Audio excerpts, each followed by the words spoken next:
ada kesedihan sedikit saja dalam dirimu hari ini, saat ini, berarti kalian gak ada di sini. Kalian sedang hidup dalam kenangan. Pasti kalian sedang hidup di masa lalu. Dan kalau sekarang kalian cemas, takut, kalian juga gak ada di sini. Berarti kalian sedang ada di hari esok. Pikiranmu sedang bergerak ke masa depan. Karena ciri orang yang hadir di sini saat ini, wajahnya damai, totalitas, hadir sepenuhnya di sini bersama Dia yang maha meliputi dirinya. Energi ilahi tanpa batas, kecerdasan semesta tanpa batas yang ada di sini. Ini adalah energi, getaran, frekuensi yang memberikan kehidupan pada seluruh manusia. Oleh karena itu, ada kata-kata bagus yang disampaikan leluhur kita. Indit kudu bari cicing, lumampah tengalengka. Indit tapi cicing, lumampah tapi tengalengka. Indit kudu bari cicing artinya pergi tetapi diam, pergi tetapi duduk. Siapa yang pergi? Yang pergi adalah kesadaran kita melakukan proses transformasi dari kesadaran yang paling rendah setahap demi setahap sampai menuju puncaknya kesadaran. Itu yang harus pergi. Dan untuk mengantarkan kesadaran sampai di puncaknya kesadaran, syaratnya justru harus cicing, harus diam. Yang kedua, lumampah ulah ngalengkah, berjalan tetapi jangan melangkah. Jadi orang-orang yang sibuk tubuhnya, sibuk pikirannya, bisa jadi gak kemana-mana sebetulnya kedewasaannya. Dan jangan mengira orang yang duduk tubuhnya, duduk pikirannya, malah justru dia sedang melakukan perjalanan jauh ke dalam dirinya. Makanya perjalanan ke dalam diri sejengkal saja mungkin tidak akan cukup waktu hidup kita. Tapi perjalanan keluar 1000 kilo dengan kecepatan tertentu bisa dicapai dalam waktu beberapa jam saja. Itulah bedanya perjalanan keluar dengan perjalanan ke dalam. Para sahabat, ada pepatah Sunda bagus sekali. Mohon maaf kalau terlalu kecil, ini belum saya edit. Maaf kalau kata-katanya seadanya. Lamun sia hayang indit ka kuburan Semar, inditna kudu bari cicing, lumampahna ulah ngalengka. Sanajan indit ka mana-mana tapi hate cicing, panteng eueuh deui sembaheun angin Gusti. Ini dalam bahasa yang sederhana, ini yang disebut dengan mindfulness. Ini bahasa kerennya mindfulness. Jadi hadir di sini, saat ini, sekarang. Nah, ini ada dua kata yang penting, kuburan Semar. Siapa Semar dan mana kuburannya? Karena sekarang banyak sekali orang-orang yang, mohon maaf, sedikit kurang akal. Agak sopan saya hari ini nih. Karena kalau nyebut bodoh kan kurang sopan. Sedikit kurang akal. Orang-orang yang semacam ini tunjukkan saja. Tuh di ditu aya kuburan Semar, pasti dijarahan. Pasti didatangan. Dia tidak sadar kalau Semar itu adalah simbolisasi. Semar itu adalah simbolisasi. Leluhur kita itu saking hebatnya menyampaikan pesan kepada kita anak cucunya itu menggunakan bahasa simbolik. Oleh karena itu, hari ini saya akan bicara tentang Semar.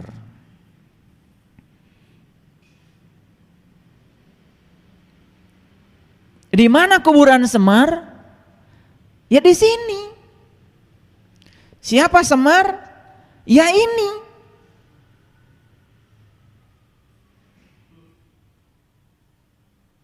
Pertanyaan tentang man robuka, siapa Tuhanmu?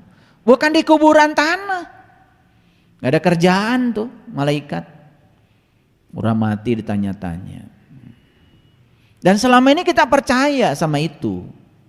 Padahal pertanyaan siapa Tuhanmu di sini. Di sini. Man kana fi hadihi a'ma wa huwa fil akhirati a'ma wa adallu sabila. Barang siapa yang buta di dunia lebih buta di akhirat dan jalannya lebih sesat. Barang siapa yang tidak bertemu dengan diri sejatinya di dunia, dia juga tidak akan pernah bisa pulang ke kampung asalnya di akhirat. Karena syarat untuk bisa ke sana harus bertemu di sini. Siapa yang tidak berjumpa dengan jati dirinya di sini, dia juga tidak akan bisa berjumpa dengan Tuhannya, tidak akan bisa memenuhi ayat inna lillahi wa inna ilaihi rajiun. Sing panggih heula jeung kuburan Semar. Mun bisa kudu panggih jeung Semarna. Itu. Apa sih sesungguhnya Semar itu? Ini hebatnya leluhur kita di Tatar Parahyang. Ternyata Semar itu S-nya syahadat kudu nyaho hartina. Syahadat itu harus mengerti maknanya. Siapa yang belum tahu gambaran Semar? Dan Semar itu telunjuknya selalu begini. Betul? Betul? Dan semua orang Islam kan sholat juga pakai gini. Kayak gini. Jadi sebetulnya Semar itu sudah gini dari dulu. Dan Semar itu ngerti apa artinya ini.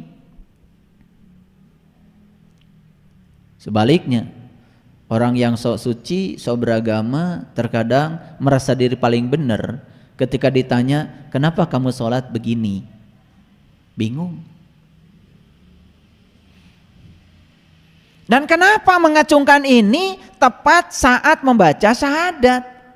Asyhadu alla ilaha illallah. Ini yang diacungkan. Terus apa hubungannya ini dengan syahadat?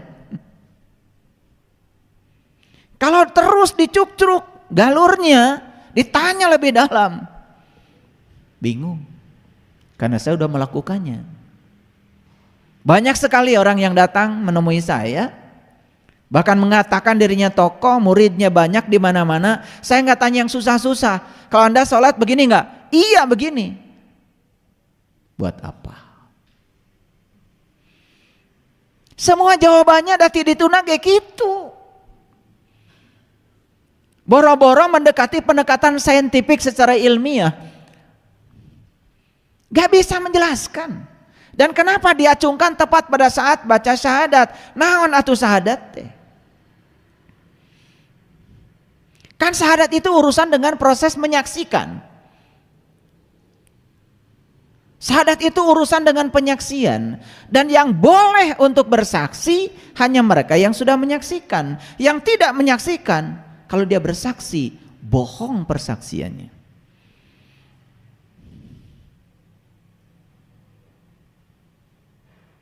Kalau ada orang dimintai saksi pada suatu peristiwa di kantor polisi, pasti polisi itu akan mencari saksi yang ada di TKP.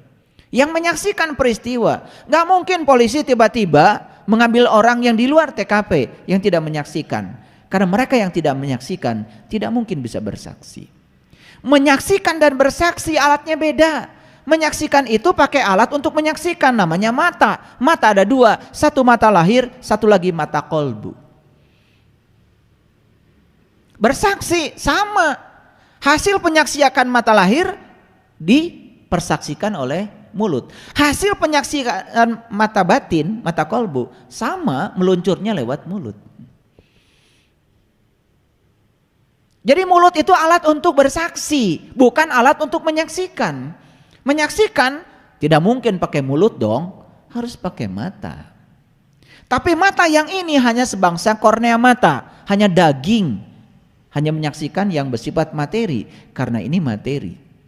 Dia yang imateri tidak mungkin disaksikan oleh materi, harus disaksikan oleh yang imateri. Maka sudah disediakan oleh Allah ya dalam diri setiap manusia. Makanya beruntung yang jadi manusia kalau tahu keunggulan dia sebagai manusia. Rugi jadi jelema mente apal naon unggul dan jelema. Jadi semar itu esnya adalah syahadat kudu nyaho hartina, harus mengerti makna syahadat. Karena syahadat itu bukan ucapan, syahadat itu adalah pengalaman, pengalaman spiritual. Lucu kan? Tiba-tiba bilang, saya bersaksi tiada Tuhan selain Allah. Kapan kau menyaksikannya? Sembarangan. Lalu yang kedua, eling ka Gusti Allah nu utama. Selalu sadar dan ingat kepada Allah, itu yang terpenting. Dan tidak mungkin bisa eling kalau esnya belum dicapai. Banyak sebetulnya sudut pandang tentang semar, tapi saya melihat dari sudut pandang tradisi leluhur kita di Nusantara ini, luar biasa. Kalau syahadatnya belum tercapai, hanya sebatas kata-kata, tidak mungkin kita bisa eling. Karena eling itu ada syaratnya, syarat sahnya eling harus tahu. Betul? Ini ngaji agak serius hari ini. Maka begitu dia sudah syahadat yang sempurna, maka dia kemudian menjadi eling. Makanya hampir semua perintah haji diakhiri dengan zikir. Coba lihat di ayat Quran. Fa iza qadaitu manasikakum fazkurullah. Hampir semua perintah haji dipungkas dengan perintah ingat kepada Allah. Berarti haji itu sesungguhnya berkunjung ke rumah Allah untuk bertemu Allah supaya kita bisa ingat kepada Allah. Makanya haji ada dua, ada yang syariat, ada yang hakikat. Yang syariat ya tentu saja melaksanakan ibadah yang syariat. Betul itu bagus, silakan, asal mengerti. Karena di balik syariat ada simbol-simbol hakikat yang harus diterjemahkan ke dalam perjalanan haji yang sesungguhnya. Karena haji yang sesungguhnya pergi ke kuburan Semar.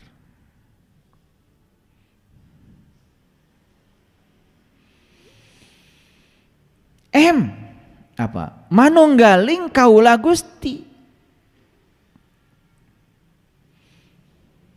Jadi tidak mungkin seseorang bisa mencapai manunggaling kaula Gusti kalau tidak ada wele dengan syahadat. Syahadat dulu, eling, baru manunggal. Sebetulnya Allah tuh sudah manunggal sekarang ini, cuman kita tidak sadar kalau dia manunggal dengan kita. Yang hilang pada diri kita adalah kesadaran kalau Allah bersama kita. Itu saja yang hilang. Karena kitanya amnesia.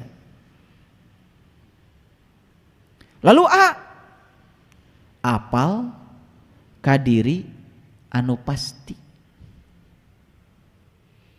Jadi kalau sudah syahadatnya sempurna, elingnya sudah sempurna, manunggalnya sudah sempurna,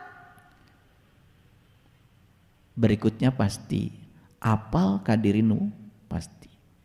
Mengenal diri sejati secara pasti.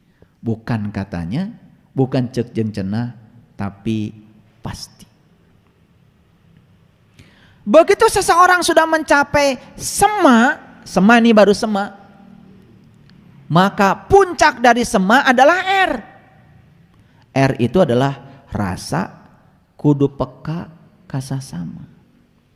Rasa kemanusiaan, tenggang rasa, inilah sebetulnya hasil dari sebuah kaji diri. Makanya puncaknya hasil kaji diri adalah bagaimana kita bisa melihat seseorang itu memperlakukan orang lain. Ketika dia mampu memperlakukan orang lain seperti dia memperlakukan dirinya sendiri, ini hasilnya. Bukan ngitung rakaat, bukan ngitung pahala, bukan merasa dirinya paling banyak tabungan akhiratnya, bukan. Kelihatan di dunia. Ciri orang yang sudah sukses ngaji diri, dia itu mampu memperlakukan orang lain seperti dia memperlakukan dirinya sendiri. Ini bisa dibuktikan. Semua hadis Nabi tentang iman tidak ada yang urusannya dengan ritual. Tidak disebut orang beriman jika dia tidur nyenyak sementara tetangganya kelaparan. Makanya saya bikin namanya BSI Peduli. Ayo sama-sama kita. Yang semut-semut, yang gajah-gajah, jangan bohongin diri sendiri. Banyak di sekitar kita orang-orang yang perlu kita tolong. Tadi malam saya ngasih pelatihan di kelas holistik. Saya tanya, uangmu, rumahmu, hartamu ditaruh di mana selama ini? Di bank? Nanti kalau bank ada resesi, bingung juga. Tulisannya ada, duitnya nggak ada. Tuh, taruh di rumah, kena banjir, kena longsor, hancur tuh ke bawah. Ada satu pesertanya nanya sama saya, kalau gitu di mana tempat meletakkan harta yang paling aman? Di surga. Bingung kan? Gimana caranya? Harta yang kita punya gunakan untuk membahagiakan orang. Dan yang kita gunakan membahagiakan orang berarti itu sudah ditaruh di surga. Tidak akan kena karat, tidak akan kena ngengat. Bahkan pencuri pun tidak akan bisa mencurinya. Itulah cara naruh harta yang benar. Saya mengajak ini saja, harus terus menerus diingatkan. Karena kita tidak sadar bahwa sebetulnya semua yang ada di tangan kita adalah pemberian. Dan jangan merasa berjasa kalau kita memberi, karena semua yang di tangan kita adalah pemberian. Dan sudah selayaknya semua pemberian dari Allah diberikan kembali. Ada yang salah. Karena selama ini kita selalu mengucapkan terima kasih. Harusnya kasih terima. Kasih dulu, baru terima. Lah ini kan terima kasih terus. Bahkan lupa kasihnya. Yang diingat cuma terimanya aja. Kalau soal menjumlah semua pinter, giliran membagi semua jadi panik dan kaku. Makanya saya tawarkan, mau gak hartamu, uangmu kita mulai sekarang kita taruh di surga. Biar tidak kecurian, tidak kena banjir, tidak kena bencana, aman di sana. Caranya gimana? Gunakan semua untuk membahagiakan orang. Inilah R. Jadi R itu adalah rasa, kudu, peka, kasasama. Jadi keberhasilan orang beragama, keberhasilan orang berspiritual itu cuma satu. Lihat cara dia memperlakukan orang lain. Kalau mata saja penuh dengan curiga, tidak ada rasa persahabatan, curiga saja kepada orang lain itu. Apa yang kita harapkan? Surga? Bahkan dalam satu kitab suci dikatakan, kamu tidak akan pernah bisa melihat kerajaan Allah kalau kamu belum menjadi anak kecil. Syarat untuk bisa melihat kerajaan Allah itu, kamu harus jadi anak kecil. Anak kecil itu main, berantem, nangis-nangisan. Sejam sudah akur lagi. Gak kayak kalian. Bertahun-tahun dendam itu dipelihara. Makanya kayak gini-gini nih susah masuk surga. Yang bisa masuk surga itu yang bisa seperti anak kecil. Tua, bangka, dendaman, kepala pusing, mah, diabetes, cara rangkel. Itu sedikit tuh banyak alarm yang sudah hidup dalam diri kita. Eta teh sababna ti mana? Kebencian, kemarahan, kesedihan yang terus menerus diulang-ulang. Itu yang menyebabkan tubuh kita menjadi kehilangan gairah.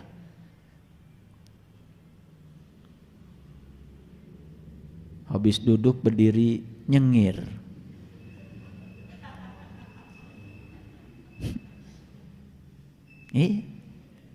Jalan oleng. Baru sebentar jalan secara rangkel. Hayo we diurut.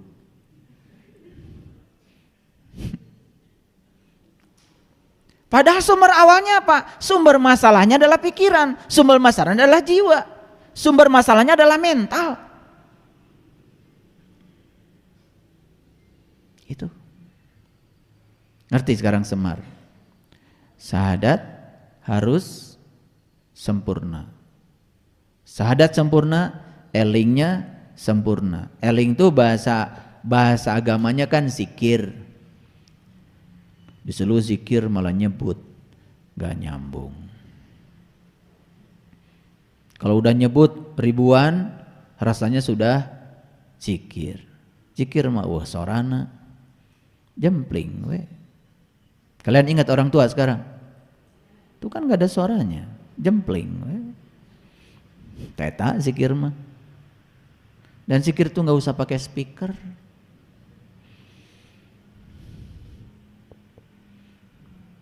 Karena kita tuh gak belajar serius. Tidak bisa membedakan mana mengingat, mana menyebut. Eta tiba heula can bisa ngabedakeun. Nyebut, disebut, ingat coba. Apa tuh pasalia itu? Lucu gak? Lucu gak? Siapa yang lucu? Ya kalian. Inilah Semar. Kelihatan? Apakah ada makhluk seperti ini dulu? Gak ada. Ini adalah simbolisasi dari leluhur kita tentang orang yang sudah mencapai kesejatian diri, yang sudah bisa melakukan yang 5 tadi.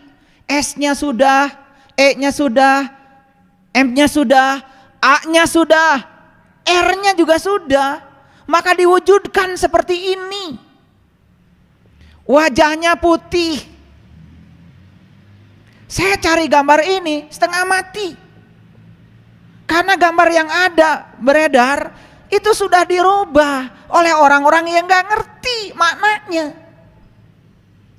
Ada Semar, nyungcungnya gak ada. Ada Semar, wajahnya gak putih lagi. Ada Semar pakai baju. Ya Allah. Semar tuh gak pakai baju. Ini bukan baju hitam. Ini kulitnya hitam.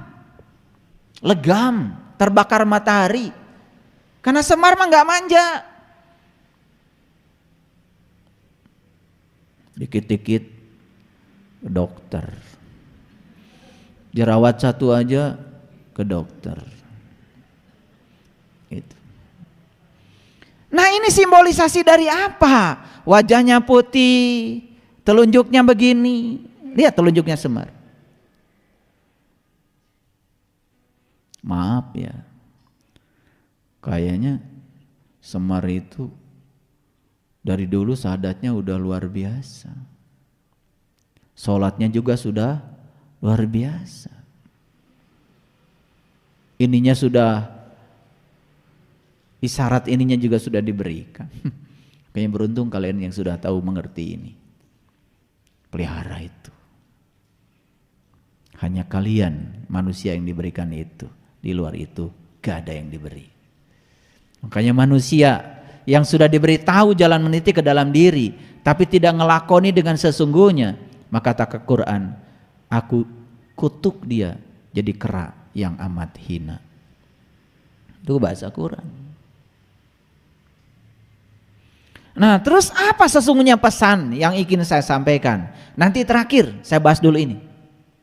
Pesannya apa hari ini kita ngaji? Kenapa judulnya? Ketika berhenti pergi, maka kita akan tiba.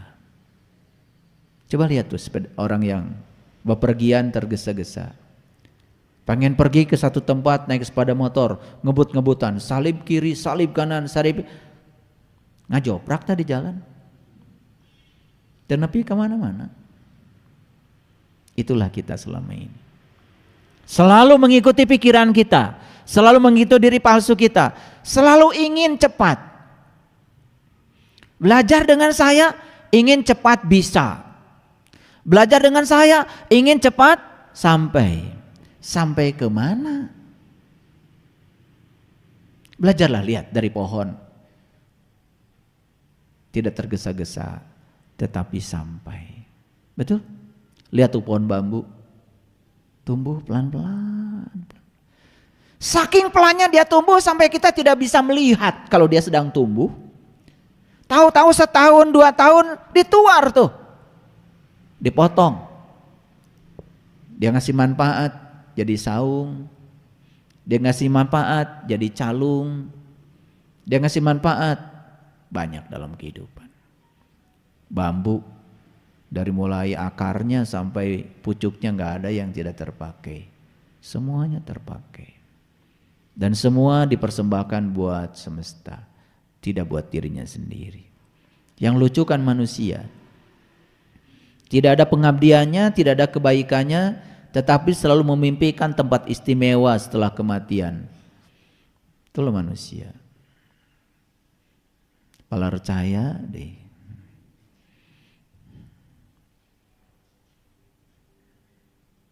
Pohon pisang menghasilkan buah pisang, tidak pernah saya tanya, Sang, nanti kalau kau mati, kau masuk surga, masuk neraka? Ngejawab tuh pohon pisang, emang gue pikirin katanya. Begitu besar pengabdiannya, tidak pernah memikirkan tempat istimewa setelah mengabdi. Beda kan manusia. Nyumbang 500 kencling surga. Oh Kaira. Apa sesungguhnya Semar itu? Semar adalah simbol manusia yang sudah mencapai kesejatian diri. Itulah pentingnya kita harus mencari kuburan Semar. Di dalam dunia wayang, Semar itu adalah pewarisah kerajaan yang menguasai 3 alam. Yang pertama menguasai alam Mayapada, dunianya para dewa. Alam-alam lahut, alam-alam jabarut, alam-alam tinggi. Penguasanya Semar. Siapa Semar sekali lagi? Simbol manusia yang sudah mencapai kesejatian diri. Maka siapapun manusia yang sudah mencapai kesejatian diri, dia menjadi penguasa 3 alam. Bahkan para dewa pun sujud pada manusia begitu. Makanya orang-orang yang mengerti menjadi manusia lebih istimewa daripada menjadi dewa. Karena ada gunanya dalam kehidupan. Yang kedua, penguasa alam Mayapada. Itulah yang disebut dengan dunia manusia. Yang ketiga, penguasa alam Arcapada, dunia bawah. Jadi walaupun dia menguasai 3 alam, tetapi Semar lebih memilih untuk hidup di alam Mayapada, dunia manusia. Disitulah unggulnya manusia. Laqad khalaqnal insan fi ahsani taqwim. 7 martabat alam hanya ada pada diri manusia. Alam ahadiyah, alam wahdah, alam wahidiyah, alam arwah, alam amsal, alam ajsam, sampailah alam insan kamil. Makanya ketika jadi manusia, kesempatan untuk bertemu dengan Tuhan, kesempatan untuk bertemu dengan jati diri, disitulah keunggulannya manusia.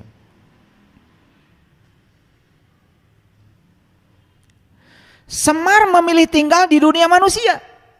Bahkan di dunia manusia beliau memilih sebagai orang miskin. Di dunia manusia, beliau memilih sebagai orang miskin, rakyat kelas bawah. Ia memilih jalan hidup sederhana daripada menduduki kursi kekuasaan kerajaan. Padahal kalau mau, dia penguasa 3 alam, tetapi lebih baik menjadi orang biasa. Menjadi orang biasa itu luar biasa karena sedikit yang menginginkannya. Menjadi orang luar biasa itu biasa karena banyak yang menginginkannya. Kalau saya di pengajian ini mengajarkan yang luar biasa, misalnya kalian kalau ngaji dengan saya nggak mempan disilet, pasti masjid ini penuh tiap hari. Dan kalau dagang, kalau udah ngaji dengan saya nggak ada ruginya, ini pasti sampai halaman depan penuh. Betul? Yang saya ajarkan kan yang sebaliknya. Kalian kalau dilempar batu akan berdarah. Kalian kalau dagang kadang rugi kadang untung. Kalian harus bisa menerima dua-duanya. Makanya segini aja yang datang. Gak ada yang menarik. Saya juga gak tahu kalian kenapa tertarik datang. Padahal gak ada yang menarik di sini. Tuh. Kalau saya ngajarkan, kalau kamu ya ngaji dengan saya bisa nyumput di Nucaang, teu katingali. Oh. Pasti yang daftar banyak. Pengen punya ilmu begitu? Pengen? Kalau kalian sudah punya niat pengen punya ilmu gitu, di dalam dirimu sudah ada niat jahat. Karena ilmu yang semacam itu kebanyakan digunakan untuk kejahatan. Kumaha carana supaya asup kabang bisa ngarampok, kan gitu. Teu kudu lewat panto, tuyul ngaranna. Hayang jadi tuyul. Nah ilmu tuyul kayak gini malah banyak penggemarnya. Menjadi orang biasa, hidup biasa, menerima semua kenyataan apa adanya, jarang yang mau. Padahal Nabi Muhammad saja oleh Allah dikatakan, Kul innama ana basyarum mislukum. Hai Muhammad, sesungguhnya kamu manusia biasa seperti yang lain.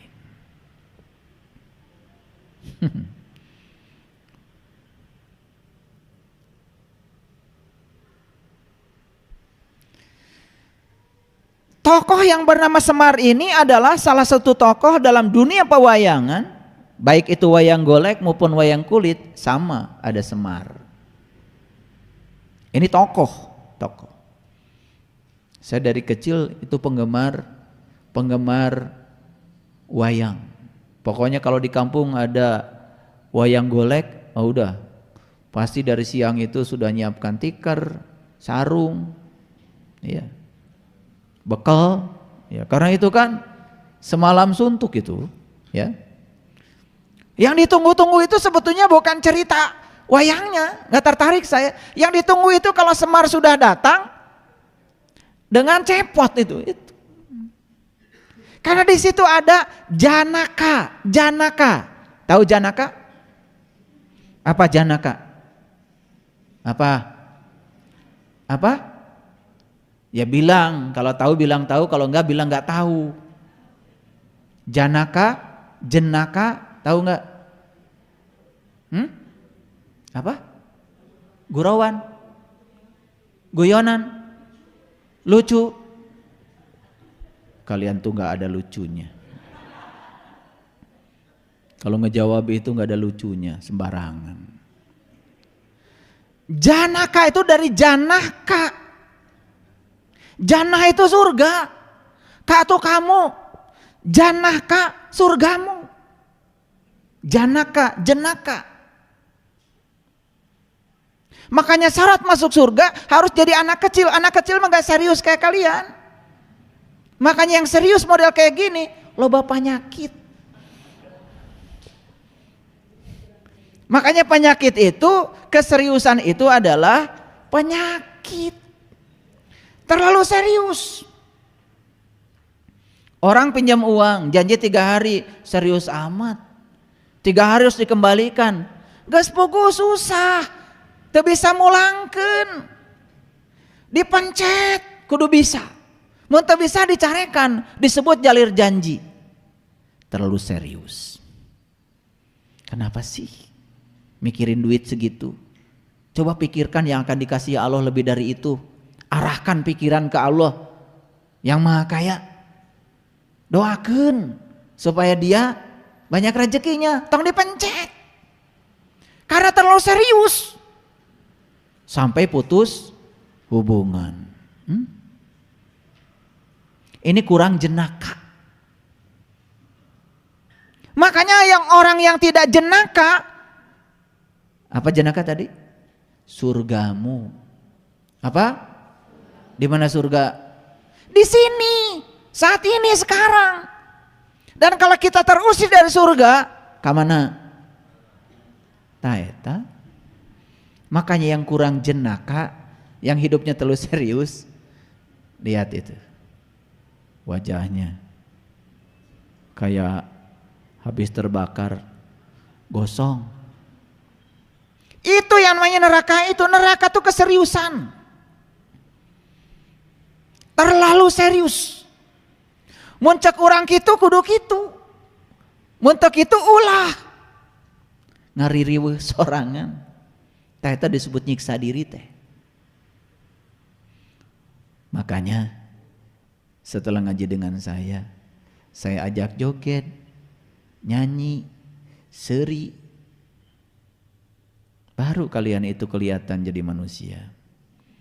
Dulu kayak uka-uka. Musik haram. Lamun musik haram atuh tong ngomong maneh oge.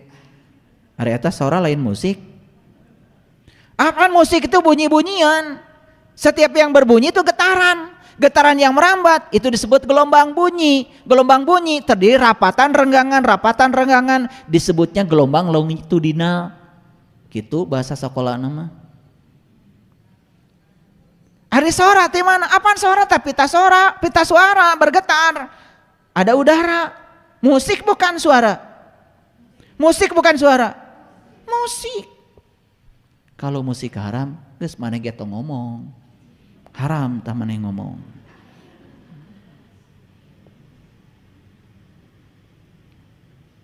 Terlalu serius. Musik haram, foto haram. Segala we haram. Luar biasa. Nih, Allah Maha Indah enggak? Allah Maha Indah enggak? Allah Maha Indah dan tidak mungkin Allah merampas keindahan dari semesta ini. Dia yang menciptakan keindahan. Masa dirampas oleh dia keindahan? Lah kalau semesta ini yang indah-indah dirampas sama dia, buat apa dia disebut Maha Indah? Gak ada musik, nu seuri, dunya teh keeng jika kuburan. Mending kuburan Semar. Paham? Paham apa tidak? Kita coba analisa. Jadi Semar itu digambarkan berkulit hitam. Bukan berbaju hitam.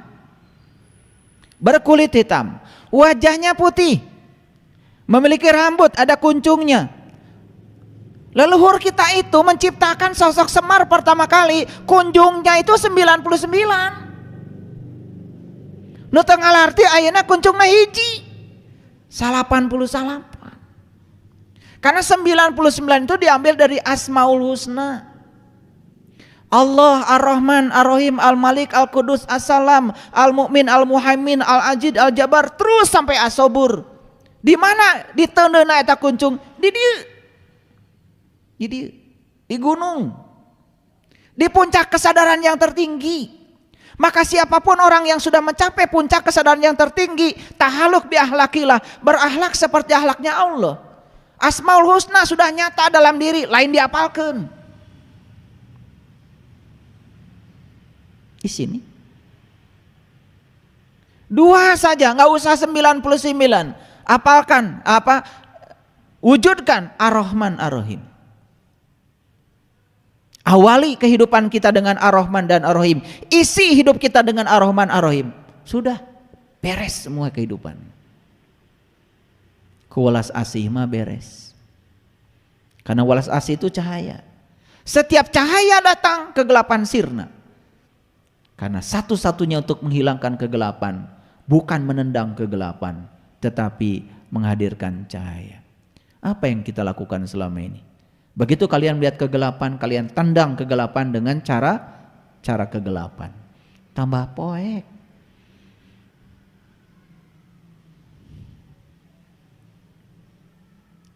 Jari tangannya mengepal.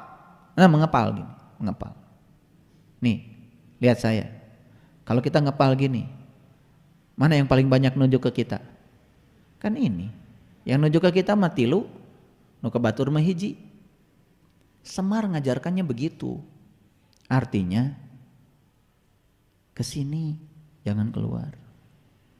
Itu arti yang paling dangkal. Tapi arti yang paling dalam adalah temukan rahasia ini. Kalau sudah menemukan rahasia ini, kamu akan bertemu kuburan semar yang hakikat dalam dirimu. Kamu akan menemukan pusat semesta dalam dirimu. Seperti yang dikatakan dalam Al-Quran. Aku bentangkan kebesaranku di segala ufuk. Dan yang paling penting, aku bentangkan kebesaranku pada dirimu sendiri. Dan siapa yang sudah menemukan kebesaran Tuhan pada dirinya, Allahu Akbar, dia menemukan kebenaran.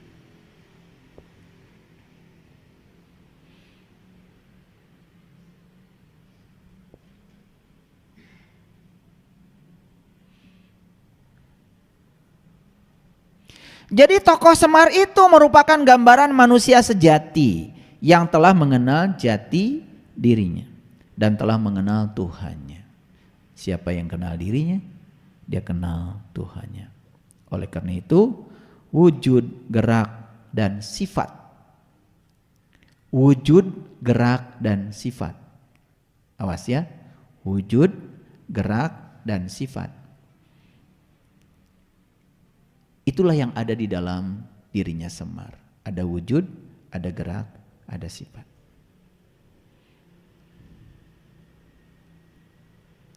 Semar tidak memakai baju. Pinggangnya memakai kain berwarna.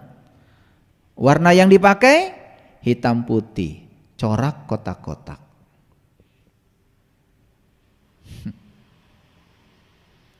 Hitam putih.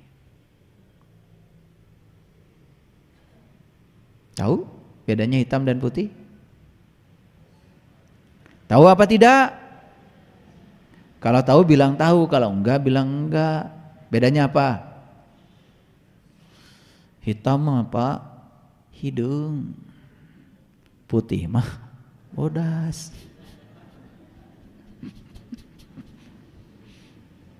Hitam dan putih. Nih kita belajar fisika sebentar.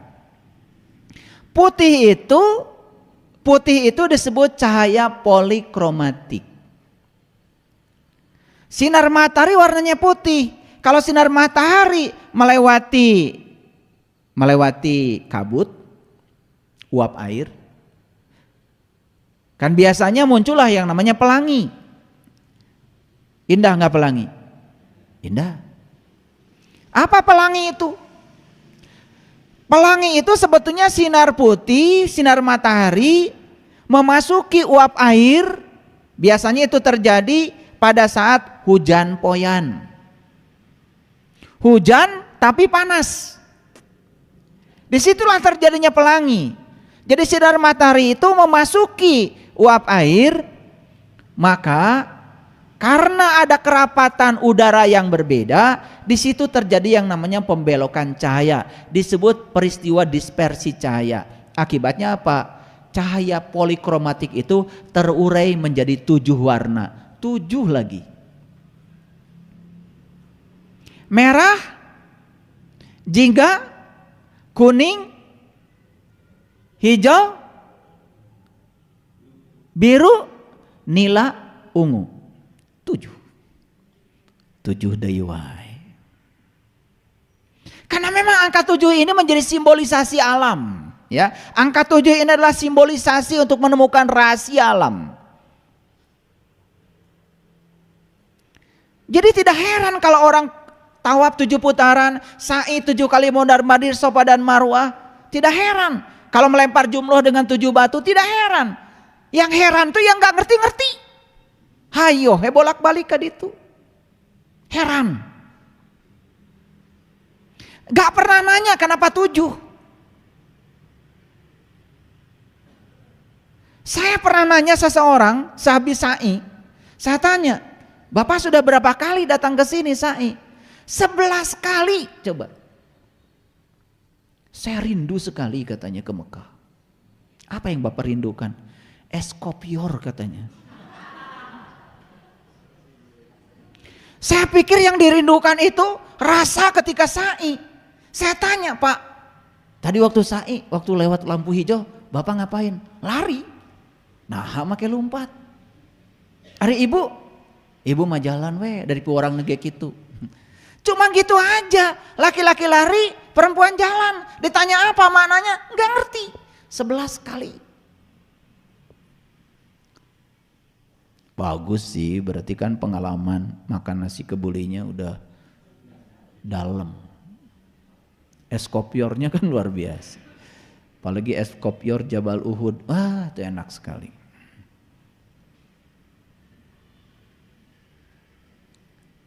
Jadi putih itu apa? Putih itu adalah cahaya polikromatik. Di dalam warna putih ada 7 warna. Makanya putih itu ya disebut warna. Hitam bukan warna. Awas ya. Putih itu adalah warna. Putih itu cahaya. Hitam itu bukan warna. Hitam itu bukan cahaya. Merah warna, jingga warna, biru warna, kuning warna, hijau warna, tapi hidung bukan warna. Jadi apa maknanya sarungnya Semar itu? Di kehidupan ini cuma 2. Kehadiran cahaya atau ketidakhadiran cahaya. Makanya hitam itu disebut ketiadaan cahaya. Nah makanya putih dilambangkan dengan kesucian, hitam melambangkan kegelapan, kejahatan. Jadi apa jahat itu? Jahat itu sebetulnya karena ketiadaan cahaya. Jadi orang berbuat jahat karena ketiadaan cahaya, itu saja. Tidak hadir Allah, tidak dirasakan kehadiran itu yang membuat orang jahat. Suka pakai baju putih? Suka? Kapan? Biasanya kalau ada acara-acara yang dianggap suci, bukan? Betul? Iya, pengajian, sholawatan, pakai warna putih. Tahu maknanya? Orang yang sudah pakai baju putih artinya siap menerima semua warna. Iya mah bajuna bodas tapi ngerasa benar sorangan. Tak iya pasal lihat teh. Merasa benar sendiri, yang lain salah. Padahal kalau dia sudah pakai baju putih, sudah suci, artinya orang suci itu sudah bisa menerima semua warna, menerima semua orang lain apa adanya. Itulah ciri orang suci. Makanya orang suci mah begitu. Tara punungan, tara baperan, karena sudah bisa menerima semua warna. Ukur orang dari ukuran orang. Eta bodas teh, kartos. Nanti kalau pakai baju putih, awas, ada tanggung jawab. Gitu. Makanya saya jarang menyuruh kalian pakai baju putih. Gak apa-apa warna-warni aja. Karena saya senang warna-warni. Sebenarnya saya nggak suka seragam. Saya nggak suka seragam. Karena seragam itu ciptaan manusia. Allah menciptakan semesta ini warna-warni. Nusok hayang saragama jelema. Tiap aya acara seragam. Tah ieu loba teuing make saragam teh jadi ngewa ka batur. Nu beda saragamna tolol. Makanya tong mineng teuing make seragam. Jadi ya, sarungnya warna hitam putih. Corak. Karena hidup itu corak. Kita dalam hidup itu cuma satu kok, disuruh untuk belajar menerima dan menghargai perbedaan. Karena hidup itu corak.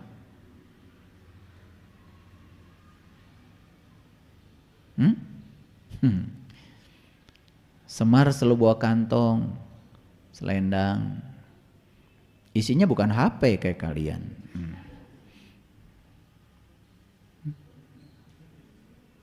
Kantongnya Semar mah kosong. Karena Semar itu selalu kosong.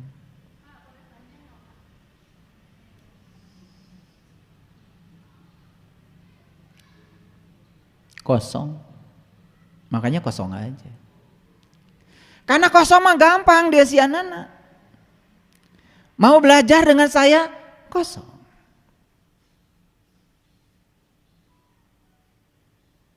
Mau naik gunung supaya gampang kosong.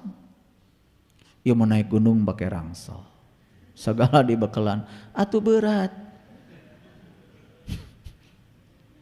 Napas pendek.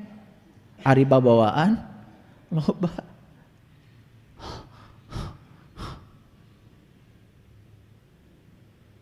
Suka naik gunung. Naik gunung. Dan kalau naik gunung, perhatikan saya. Kalau naik gunung, jangan buru-buru menyatakan sudah lihat pemandangan indah, mun can nepi ka luhur mah.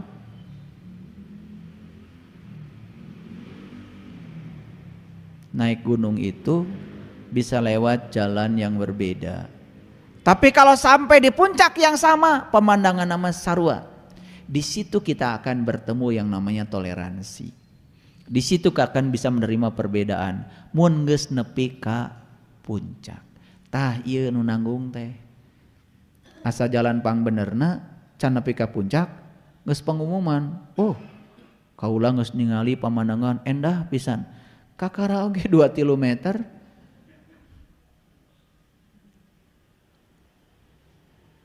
Tahu enggak? Sebelum sampai di puncak tidak akan bertemu dengan orang lain yang berbeda jalan. Karena kalau kita belum sampai di puncak, belum sampai di titik. Makanya lihat nasi tumpeng. Tumpeng itu apaan kerucut. Tarik garis ke sini, tarik garis ke sini, tarik sampai di puncak. Puncak itu pertemuan semua jalan, disebut titik. Ada titik ayana di mana? Tadi dina huruf ba. Makanya anyangan kuburan Semar. Me panggil jeung nun ke titik na hiji ngan di jero ayeuna mah.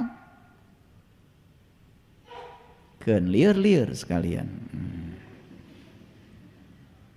Makanya Semar itu perhatikan jalannya Semar. Ada yang bisa mempraktekkan? Tuh. Cenah sok nonton wayang. Ari lempangna Semar kumaha? Lempangna Semar. Lempangna Semar. Salengkah. Salengkah. Salengkah deui ka tukang. Maka Semar itu selalu kiri, kanan, belakang. Kiri, kanan, belakang. Apa pelajaran dari Semar? Kalau orang yang sudah mencapai sejatinya diri, rurat reret, ningali kiri kanan, bisa aya tulunganeun, bisa aya batur nu susah. Nah ngareret ka tukang, belakang itu adalah sarana untuk belajar. Supaya saat ini kita melakukan perubahan agar masa depan menjadi lebih baik. Jadi depan mah nggak usah ditinggali. Tinggali ka tukang, pelajaran apa yang didapat? Omean ayeuna. Ayeuna omeanganana. Masa depan nggak usah direret, pasti alus mun diomean ayeuna.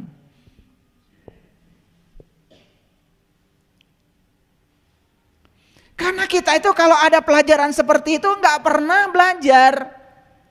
Ya, begitu nonton wayang, resep teh guyona we.